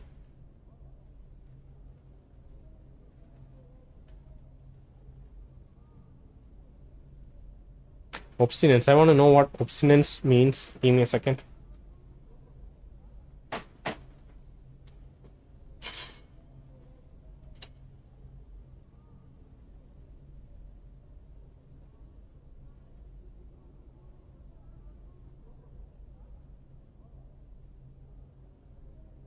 The trait of being difficult to handle or overcome. Resolute adherence to your own ideas and desire. Kind of stubbornness, I guess. Okay, so he was to be placed in something called a pillar of silence. Continue reading the symbol. Lashed upon the pillars, Zerthimon moved his mind to a place where pain could not reach, leaving his body behind. He lasted a turning, and when he was brought before Arlathi twice deceased, he gave gratitude for his punishment to the illithid, as was custom. In doing so, he proved himself a slave in the illithid eyes, while his heart remained free. Okay, by enduring and quenching the fires of his hatred, he allowed Arlathi twice deceased to think him weak. When the time of the rising came, Arlathi was the first of the illithid to know death by Zerthimon's hand and die a third death. Third death? He died twice already. Let's talk to What Dak'kon. is your will? Endure. In enduring, grow strong. Wow. What did you come to know? I learned that sometimes a leader must suffer in order to protect his goals. Endure. In enduring, grow strong. This is the most spoken line by Dak'kon, right? I don't know if he says this during combat or when he's just walking around or when we select him. I don't know. But we have heard this many times. Endure. In enduring, grow strong. I wonder. I know he says this so much, so many times. I forgot where it is. The words you speak seem to strike Dak'kon strangely. As you speak them, his forehead creases, then resettles into its normal passive expression. What a god. The word you speak. Okay. Gained item. We got an item. You will has brought you the knowing of the third circle of Zerthimon. With this knowing, I impart this to you. He takes circle and with a deft motion he twists one of the links, so one of the plates slides forth. He hands the plate to you. Meditate upon your teachings, and knowing of it shall give you strength. Very well. Let's study the circle. Is there more you can teach me? As you ask the words, you suddenly notice that Dak'kon is looking at you. He is holding the unbroken circle in his hand, studying it. His blade has taken on the same texture as some unbroken circle, and Dak'kon suddenly seems older somehow. Hey, Dak'kon? Dak'kon's black eyes rise from the circle and look at you. Know that I did not believe you would come to know the teachings of circle. It's alright. It is a difficult path you will walk in learning the way of Zerthimon. Is your mind focused on this matter? Yes, I wish to learn more. Dak'kon's fingers feel around the edges of the stone circle and he twists it clockwise, the links clicking, until they have settled into a new configuration. Then he reverses the motion, resettling the stone. The next circle of Zerthimon is open to you. Study it, then I'll hear your words. Alright. And by the way, I think we are getting pieces of the Zerthimon circle handed over to us. And it's probably in our inventory. Let's see. Second circle of Zerthimon, third circle of Zerthimon. We didn't get the first one. This is a one use item.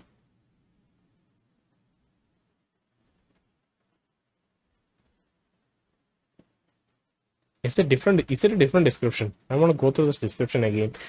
Area effect 70 feet. Saving throw, usable only by mages and nameless one. Inscribed upon the circular stone plate is second circle of Zerthimon.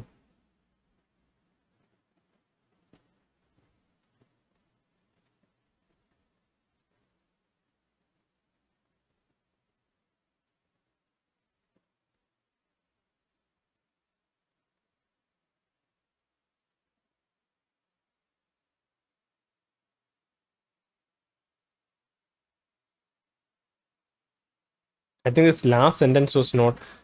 We might have missed this last sentence, or it was not said in the circle, in the original circle of Zerthimon. In the unbroken circle, right? The steel became the scripture of people. Know that the steel is the scripture by which people came to know. Copy spell. Succeed in learning the spell. It's just a spell. If you go here, you can see scripture of steel. Oh, makes sense, makes sense. Scripture of steel. He's just teaching us his spells. Damn, that's cool. That is cool. Unbroken circle of Zerthimon. This round stone is an unbroken circle of Zerthimon. The unbroken circle is a set religious text containing teachings of Zerthimon. Wait, what am I doing? Sorry. Third circle of Zerthimon. Used to copy submerge the will into spellbook. Inscribed on the circular stone plate is the third circle of Zerthimon.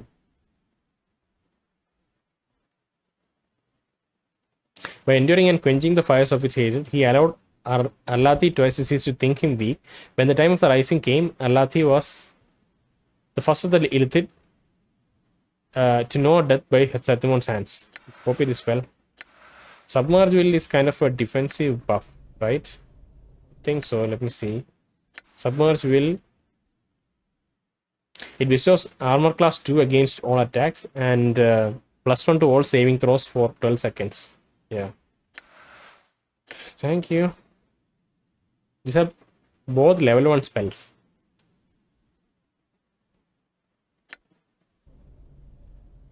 Alright, let's read the Zerthimon circle game.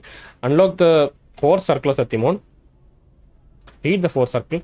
Know that the rising of the people against the illithid was a thing built upon many turnings of labor. Many of the people were gathered and taught in secret ways of defeating their illithid masters. They were taught to shield their minds and use them as weapons. They were taught the scripture of steel, and most importantly, they were given knowing of freedom. Continue the reading. It's a rebellion. Some of the people learned the nature of freedom and took it to their hearts. The knowing gave them strength. Others feared freedom and kept silent, but there were those that knew freedom and knew slavery, and it was their choice that the people remained chained. One of this was Wilkor. Continue reading. Wilkor saw no freedom in the rising, but opportunity. He saw that Illithid has spawned across many of the false worlds. Their worlds numbered so many that their vision was turned only outwards.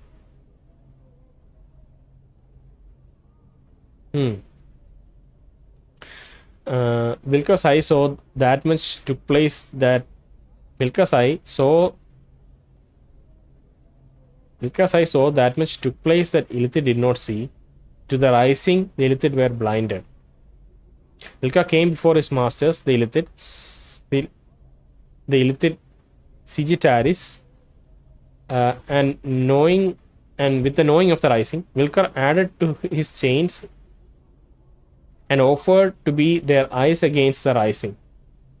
In exchange, Wilkor asked that he be rewarded for his service. The Illithid agreed to his contract. So he is double crossing. Is he double crossing, or like he's ratting out his people? Maybe he'll double cross back. I guess double cross means you have to rat and then rat back, right? Continue reading symbols. At the bonding of the contract, a dark time occurred. Many were the betrayals Wilkor committed, and many were the people that the Illithid spread upon to stem the rising. It seemed the rising would die before it could occur, and the Illithid were pleased with the Wilkor's eye. It was near the end of this dark time when the Zerthimon came to know Wilkor's treacheries. In knowing Wilkor's eye, Zerthimon forced the rising to silence itself, so that Wilkor might think at last his treacheries had succeeded and the rising had fallen. He knew that Wilkor's eye was filled only with the reward he had been promised. He would see what he wished to see. Yeah, he was so tempted by the reward that Wilkor just made up his own like reality in a sense. Like he would, at least that's how I would like to interpret it. He knew that Wilkor's eye was filled only with the reward he had been promised. He would see what he wished to see. This I presume means Wilkor. So Wilkor would see what he wished to see in other people, so that he can eventually get his reward without a conscience haunting him maybe. Continue reading the sentence. With greed beating in his heart, Wilkor came upon the Illithid Sigittaris and spoke to his master of his success. He said that rising had fallen, and the Illithids were safe to turn their eye outwards once more. He praised their wisdom in using Wilkor's eye, and he asked them for his reward. In his greed blindness, Wilkor had forgotten the knowing of why people had sought freedom. He had lost the knowing of what slavery meant. He had forgotten what his Illithid masters saw when they looked upon him. So Wilkor's betrayal of the people was ended with another betrayal. Wilkor came to know that when Wilkor's eye had nothing left to see, Wilkor's eye was useless. So his masters disposed of him. The Illithid gave to Wilkor his reward, opening the cavity of his skull and devouring his brain. Wilkor's corpse was cast upon the fields of husk, so its blood might water the poison-stemmed grasses. Okay. Let's quickly look at Wilkor's eye. Submersible scripture of steel. +1 to hit and +1 to saving throws.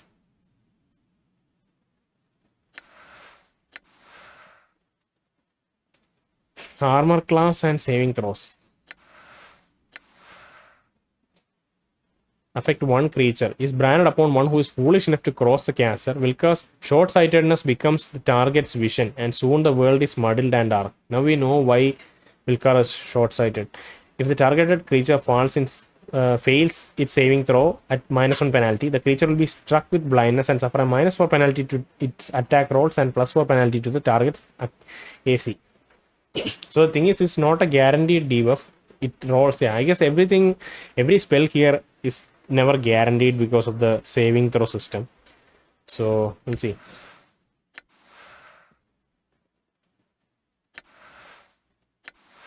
Scripture of Steel. This incarnation reflects what knowing that flesh yields to steel achieves, bestowing a greater advantage to strike and strength resistance. This is cool that there is real lore to this. When the will is submerged, new strength is gained. The strength to endure and protect against adversity. With knowing the teachings of the third circle of Zerthimon comes greater protection against all forms of attack. So you have to submerge our will to... Yeah, this is cool stuff. Let's go talk to Dak'kon again. What is your will? When one chooses to see without knowing, they betray themselves. When one chooses to see only what is before them, they only see a part of the whole. They are blind. Just as Vilkar was blinded by his promised reward, so were his illithids blinded to the true rising. For when they heard Vilkar's words, they turned their sight outwards again, didn't they? And the rising was free to strike. So they kind of fooled themselves. They thought that Vilkar did a good enough job and they can just look outwards again. And they look outwards because they've spread everywhere like plague. Right? So most of the people are outside, not within their city. That's why they're always concerned with external affairs, maybe. I don't know. Know that you speak truly. Vilkar's eye blinded both Vilkar and the illithids. The tentacle one thought the rising to be no more. When the rising occurred, the ground drank deep of illithid blood. So was victory born from treachery. So both of them are short-sighted. Both Vilkar was short-sighted because he was too obsessed with his reward to see the truth of the situation. And the illithids were also a bit too trusting or a bit too careless with how thoroughly they investigated the rising. Once Vilkar confirmed to them that the rising had stopped, they went ahead and looked outward again. Dak'kon's blade bleeds into a dead night black, and his voice deepens. For a moment, you think he's angry, but you're not so sure. There's much about the way of Zerthimon and his path that is difficult to know. Do you know why Vilkar's eye is part of the way of Zerthimon? It's part of telling how people came to know freedom. It lets us know that there are those, even among people, who are not of people. And that even in the greatest treachery, a greater knowing may be achieved. Yeah, this is good stuff. You come to know the fourth circle of Zerthimon. He takes the circle and with a deft motion, he twists one of the links so that one of the plates slides forward. He hands the plate to you. Meditate upon its teaching, and the knowing of it shall give you strength. Okay, go and sleep after reading it, and you'll get a new skill. I would know one more of the way of Zerthimon. Dak'kon's fingers feel around the edges of the stone circle, and he twists it clockwise. The next circle of Zerthimon is open to you. Study it. Alright. Sorry. Save. Check the book. Fifth circle. You slide the plates into configuration. Okay. Fifth circle. Zerthimon was the first to know the way of freedom. Yet it was not he that first came to know the way of rebellion. Okay. Who started the rebellion then? The knowing of rebellion came to the warrior queen Gith, one of the people. She had served the illithids upon many of the false worlds as a soldier, and she had come to know war and carried it in her heart. So she was a soldier. She was not tilling the lands like Zerthimon. The Dak'kon was a soldier. She had come to know how others might be organized to subjugate others.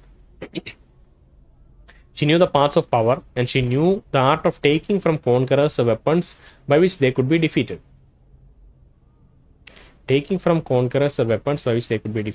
Her mind was focused, and both her will and her blade was as one. The turning in which Zerthimon came to know Gith, Zerthimon ceased to know himself. Her words were as fires lit in the hearts of all who heard her. In hearing her words, he wished to know war. He knew not what affected him, but he knew he wished to join his blade to Gith. He wished to give his hate expression. He wished to give his hate expression and share his pain with Illithid. Gith was one of the people, but her knowing of herself was greater than any Zerthimon had ever encountered. She knew the ways of flesh, she knew the Illithids, and in knowing herself, she was to know how to defeat them in battle. The strength of her knowing was so great that all those that walked her path came to know themselves. It was but one. Her strength was such that it caused others to know their strength. And Zerthimon laid his steel at her feet. What is the moral of the story, though? I am not too sure. Let's talk to What is your will? Dak'kon to see what option we have, because I don't know what to make of it. With a great strength, Zerthimon learned to join with an even powerful figure, Gith. Together the people grew stronger. There's a great strength in numbers, but there is great power in one. For the strength of the will of one may gather numbers to it. There is strength not only in knowing the self, but knowing how to bring it forth in others. So, kind of a leadership quality, I guess. Gith's, the will of this Gith queen was so strong, and the knowing of herself was so strong that she could impart it on others. But already she knew those ways because she was acting as a soldier in one of the in the Illithid troops. So she knew how organizing people and turning people against each other work. Yeah. You have come to know the fifth circle of Zerthimon. With this knowing, I impart this to you. Okay, you got another item. Dak'kon feels fingers around edges. The next circle of Zerthimon is open to study it. Okay, very well, I will read it. Let's look at the inventory to see what we have gained.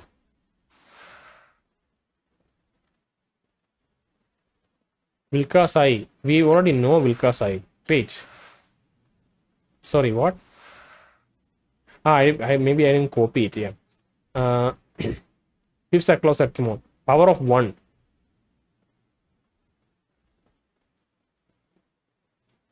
Okay, copy spell.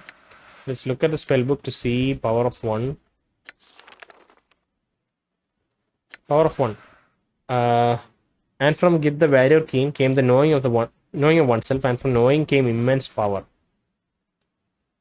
This spell increased target strength score by a certain number, which will be qualified by race class restrictions. The spell cannot bestow a strength of 21 or greater. Done. So this is interesting. It says these spells can only be used by a mage and nameless one. So irrespective of what class we have, maybe we'll get to use these spells anyway. If we are a warrior or if we are a fighter or thief or priest, maybe we still get to use these spells. Not too sure.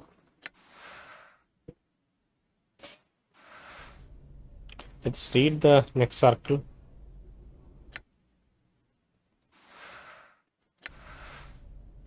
Yeah, I think we'll read the sixth circle and stop. It's been quite some time since I started recording.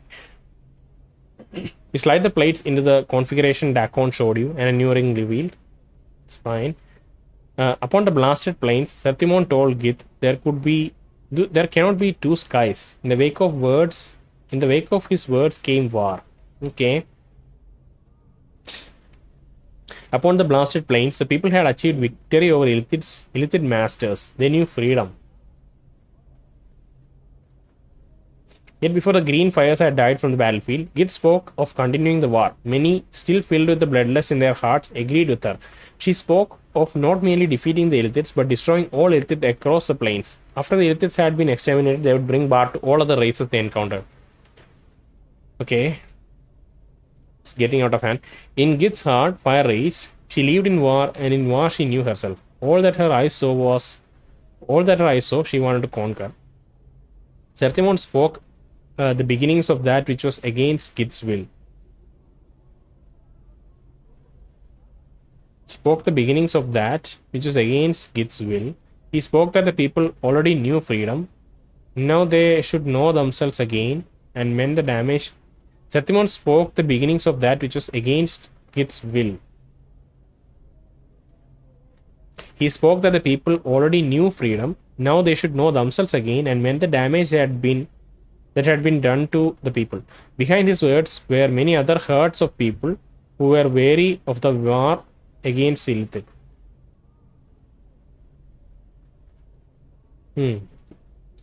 Know that Git's heart was not Zerthimon's heart on this matter. She said that the war would continue, the Illithid would be destroyed, their flesh would be no more. Then the people would claim the false worlds as their own. Git told Zerthimon that they would be under the same sky in this matter. The words were like bared steel. From Zerthimon came the pronouncement of two skies. In the wake of his words came war. So they started infighting after this. Let's see. Let's talk to... What is your will?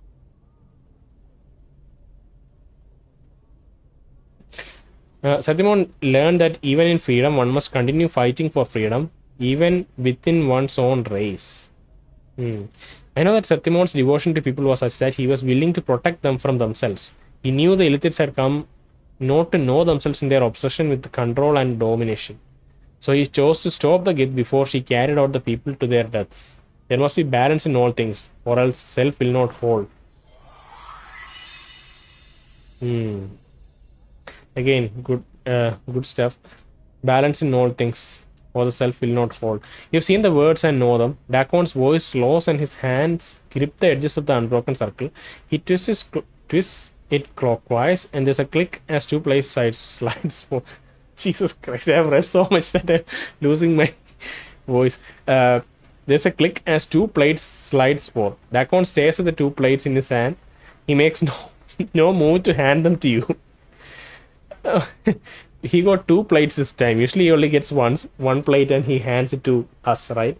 I guess now Dak'kon is also learning new stuff. Dak'kon, is that second plate for you? We have this childish wonder now.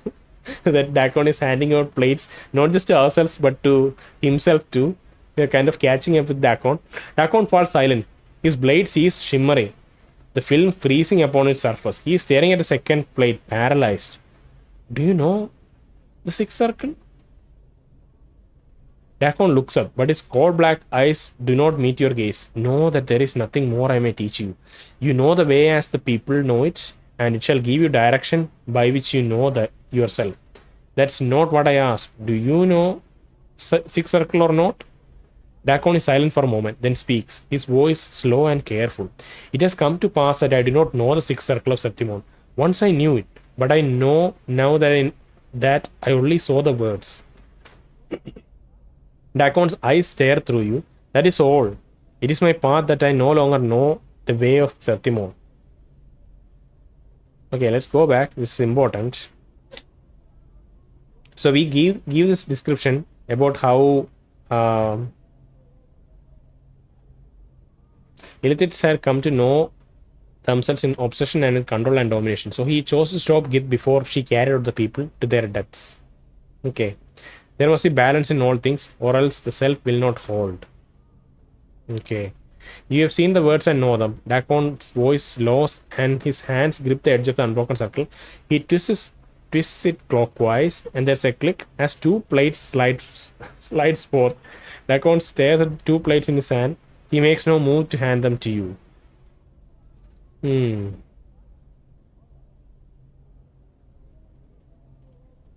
Dak'kon is silent for a moment, then speaks, his voice slow and careful. It has come to pass that I do not know the sixth circle of Zerthimon. Once I knew it, but I know now only this. But I know now I only saw the words. That's all. It's my path that I no longer know the way of Zerthimon. Was it because of what happened at Straktor? I do not know. People became divided and people suffered.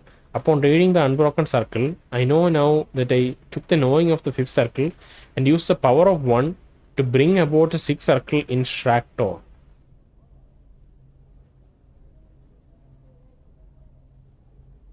I do not know. The people became divided, the people suffered. Upon reading the Unbroken Circle, I know now that I took the knowing of the fifth circle and used the power of one to bring forth a sixth circle in Straktor. In Straktor, like sixth circle is about internal conflict and war, right? I guess Dak'kon was kind of in the same vein as the Gith Queen in that sense. Maybe he was too focused on his own power, or like his yeah. The fifth circle is about the power of one and like ability to organize others, right? That was the power of one, and maybe he was too focused on that he ended up creating a war. There was much suffering. I carry Shraktor with me always. Dak'kon, there is one other thing I would know. Why is Vilkas Eye in the Circle of Zerthimon? It seems strange. It tells of how people benefited from treachery from their own. It seems Dak'kon's eyes flash. I've told you, it is part of the telling of how the people came to know freedom. Do you not listen? His voice flattens as if he is reciting a passage from memory. It tells the people that even in the greatest treachery, a greater knowing may be achieved. Dak'kon's eyes flash. I know I have told you it is part of the telling of how the people came to know freedom. It tells the people that even in the greatest treachery, a greater knowing may be achieved. It doesn't sound to me like you believe that. I think there is another reason Vilkas Eye is in the Circle of Zerthimon. It is set there because sixth circle and the pronouncement. It is set there because of the sixth circle and the pronouncement of two skies. It is there to justify Zerthimon's treachery to the people upon the blasted plains. Wait, what? It is there to justify Zerthimon's treachery to the people upon the blasted plains. Zerthimon's treachery. So why is... How would Zerthimon be treacherous? By not pursuing the Gith... by not pursuing the rest of the Illithids? Dak'kon is silent and his blade bleeds into a dead black, teeth rippling along the edge. He divided the people upon the blasted plains, Dak'kon. He divided your race. When they were on the path of victory, I would like to believe that it was you. It was. Sorry. I would like to believe that it was because he wished to save the people from themselves. But I don't think you believe that. It seems like a reasonable thing to do, though, right? If they followed the Gith Queen, they would all have like went on this rampage. In and of itself, it isn't like a really virtuous or like stable thing to do, going conquering everyone. And it felt like it was fueled by hatred and rage. So it seemed like a good thing to stop, right? But Nameless One's interpretation is doing that kind of thing divided your race anyway, while they were on the path of victory. Path of victory is maybe a more romantic notion of whatever was going on there. They already had their freedom, but now they wanted to conquer more, right? I would like to believe that it was because he wished to save the people. I would like to believe that it was because he wished to save the people from themselves. Yeah, I would also like to do that, but I don't think you believe that. Okay, maybe Dak'kon has an internal conflict about what Zerthimon did there, about not following through with Gith's plan to just go conquer everyone. Dak'kon is silent for a moment, then he speaks slowly. I do not know the sixth circle as it is known to others. I fear that the third circle and the fourth and the sixth circle are more closely linked than many know. I fear that the third circle is about Vilkas Eye, right? The fourth circle and the sixth circle, I don't remember what the fourth circle is. I'll have to revisit it. It is in knowing that and sixth circle are more closely linked than many know. So third circle is about being treacherous to our own self, like our own people. I forgot what fourth circle was. Sixth circle is about internal conflict and it says it's about balance in things and like, you know, enjoying our freedom instead of like going and fighting off with more people. In the third circle, Zerthimon submerged his will to deceive. Oh, okay, wait. Third circle is about submerging the will, and fourth circle is about treachery. Okay. In third circle, Zerthimon submerged his will to deceive the Illithids. Then in fourth circle, it speaks of the benefits of treachery. Then in sixth circle, Zerthimon divides his people before they exterminate the Illithids. Do you think Zerthimon's words may not have been his own? What do you mean? Know my words and know... wait. This is what we are suggesting. In third circle, Zerthimon submerges his will to deceive the Illithids. 4 circle, it speaks of the benefits of treachery. Is it the benefits of treachery? Ugh, god damn it. Benefits are like their people benefited from kind of short-sighted treachery, I guess. Know my words and know the wound that lies upon my heart. I fear that when Zerthimon was upon the pillars of silence, he did not submerge his will. I fear that his will was taken from him by the Illithids. And when he spoke upon the blasted plains, it was their words that he spoke. I fear that what he did was not for the people's sake, but for our former masters. That's a huge, like, maybe I wouldn't say conspiracy theory, but it's something in the same vein as a conspiracy theory, right? This is a god that they worship. It is the thing that keeps their people stable, because yeah, it's the belief in Zerthimon's teachings that keep everyone together. And now he's having doubts about Zerthimon's story. He did not submerge his will. His will was taken from him by Illithids. Wow, that's a huge thing to kind of suggest, though. It's possible, but no, it doesn't necessarily mean that we are cut Updated off. my journal. Then know this and speak of it no more. Dak'kon's voice is like a knife. Know that I shall never know the truth. There is no resolution to this matter, for I shall never know Zerthimon's heart upon the blasted plains. His cold black eyes glare at the stone circle in his hand, and so I do not know myself because of the unbroken circle of Zerthimon. Very well, Dak'kon. We'll discuss this no more. Let's move on. So this is a conclusion of his story. This is kind of yeah, he's in kind of, he's not in turmoil. He's kind of accepted that he'll never have a resolution to this this immense doubt that weighs on him, right? He had to leave his people because he knows that he cannot, like, explain away this constant doubt that he's having about Zerthimon. Like, we can say it's possible that it's possible, but does not necessarily mean that that's what happened. That's what we were going to suggest. But that's a doubt that Dak'kon cannot handle well, because it's something that he has believed all his life, right? And if he's in a position of leadership and he has such a doubt, it's not good. Like, there's no way he can convince others to be steadfast and believe in Zerthimon when he also has this internal conflict inside him. I wish there is I don't know if there is going to be a resolution. If this game is going to be pragmatic, then this thing will never be resolved. But I wish at some point we could find a way to kind of alleviate this burden from Dak'kon, because it's a very depressing thing to carry around, right? It's not depressing. He has kind of resigned himself to this life of doubting and, like, staying away from his people because he cannot.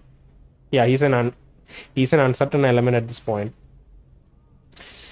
Okay, I think that was something. I don't know how long. I don't have my OBS window on the side. It's in this. I'm recording it from the same screen, so I don't know how long I've been recording. But that was quite a lot. It was quite boring in between. Not boring. I was like, yeah, I didn't know where it was going, right? So I was kind of losing focus, but it kind of came together towards the end. So I'm glad that we stuck with it and finished it off. Yeah, this was really good, and this is really, really dense philosophical stuff, right? You can dig into any one of these circles and kind of ponder over it and, like, you know, scrutinize it, and, like, there's so much we can do here, and it's a well-rounded thing that they've done here. And yeah, so I think we are in the same room. I think tomorrow or like next time in the next episode, we'll try to go to Foundry and pursue building Dream Builder with Nihil Sander. That'll be our next objective. But for now, I think we'll do a larger save and call it a day. Yeah.